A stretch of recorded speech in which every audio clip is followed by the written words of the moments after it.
Sebelum kami melakukan wawancara, di sini kakak akan memperkenalkan diri kami masing-masing. Saya sendiri Ovin Babalakul. Saya Abdul Yusuf Mumpul. Saya Irfan Guru. Saya Nabi Sanai. Sekian perkenalan kami. Dilanjutkan dengan wawancara kami kepada masyarakat dan mahasiswa-mahasiswa di lingkungan kampus. Selamat menyaksikan. Ya, baik. Di sini saya akan mewawancarai salah satu penduduk tentang pandangan mereka tentang korupsi, penyebab terjadinya korupsi, dan cara mengatasinya. Di sini saya akan menanyakan kepada narasumber saya, yaitu dengan kakak siapa? Rini. Maaf kakak, di sini saya mau bertanya tentang pandangan kakak tentang apa itu korupsi. Korupsi adalah sebuah kecurangan atau kerugian negara di mana dalam hal ini ada pihak-pihak tertentu yang menyalahgunakan wewenang mereka untuk memeras atau menggunakan hak milik negara demi keuntungan pribadi dan merugikan negara kita atau masyarakat biasa. Mungkin penyebab terjadinya korupsi itu apa ya kak?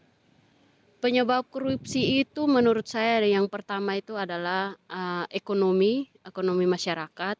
Yang kedua itu tentang hidup mewah, di mana mereka menyalahgunakan itu untuk kehidupan mereka pribadi tanpa melihat masyarakat atau melihat negara Indonesia itu untuk kepentingan umum.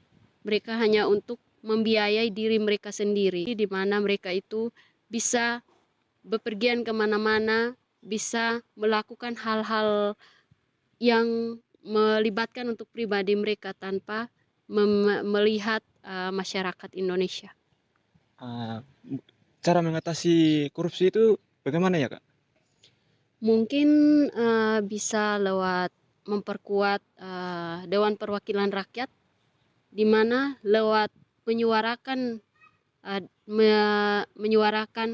masyarakat, pendapat masyarakat ke Dewan Perwakilan Rakyat, mereka bisa meminta kepada pihak berwenang untuk melakukan tindakan di mana ada pemeriksaan yang membuat mereka dijerat atau bisa ditangkap untuk bahwa orang-orang yang berkorupsi itu ditindaklanjuti ke depannya.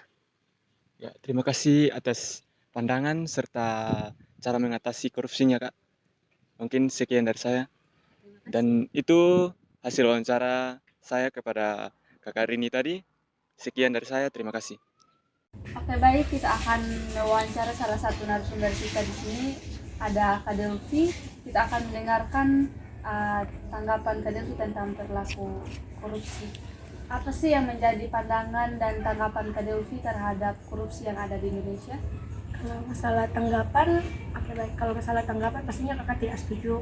Kalau masalah pandangan, menurut kakak perilaku korupsi itu salah satu perilaku kontraproduktif, ketidakprofesional seseorang, sehingga ia melakukan tindakan korupsi yang pastinya itu kan merugikan negara, merugikan orang banyak, dan yang pastinya korupsi ini sangat-sangat tidak baik untuk ditiru, karena dari korupsi kita belajar bahwa ada ketidaktransparansi atau ketidakprofesional seseorang dalam dunia kerja.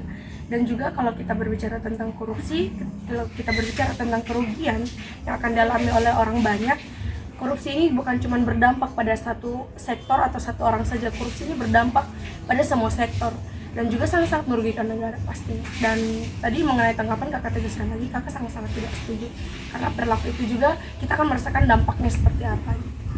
Baik, kalau begitu saya mau bertanya, apa yang dapat kakak lakukan sebagai warga Indonesia dalam upaya pemberantasan korupsi?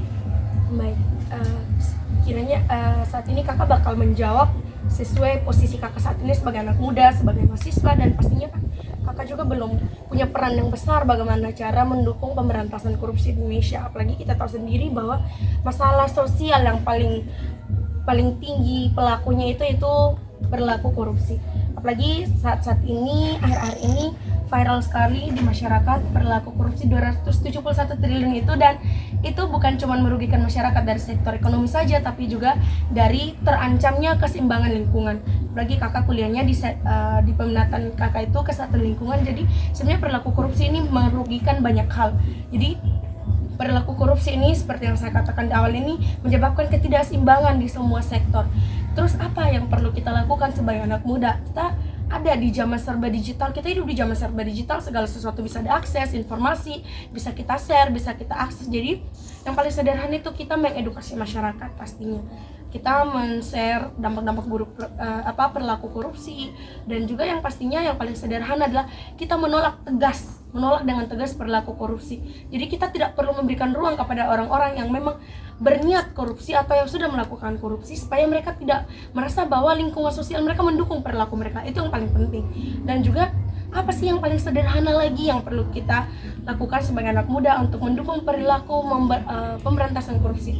Ketika kita dihadapkan dengan suatu kondisi atau keadaan di mana kita diberikan tanggung jawab, misalnya menjadi seorang bendahara atau pemegang sebuah tanggung jawab keuangan, berarti kita yang harus perlu kita lakukan adalah transparansi, karena kita tahu sendiri segala hal yang berkaitan dengan uang itu sangat-sangat sensitif, karena tidak ada satu orang pun yang percaya seseorang yang memegang keuangan tapi tidak transparansi, tidak punya catatan yang bagus dan lain sebagainya.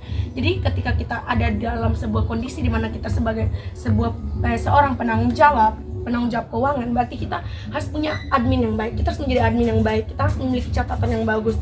Dan juga yang paling penting adalah bagaimana upaya kita mendukung pemberantasan korupsi adalah tadi yang saya sebutkan kembali dahulu, gencar sekali kita mengedukasi, karena cuma itu yang bisa kita lakukan sebagai anak muda. Karena ketika kita mau berorasi sekalipun atau kita mau demo, kita tidak punya cukup ruang di mana suara kita tidak akan sampai atau tidak akan terdengar sampai di telinga para penguasa. Jadi ya itu paling sederhana.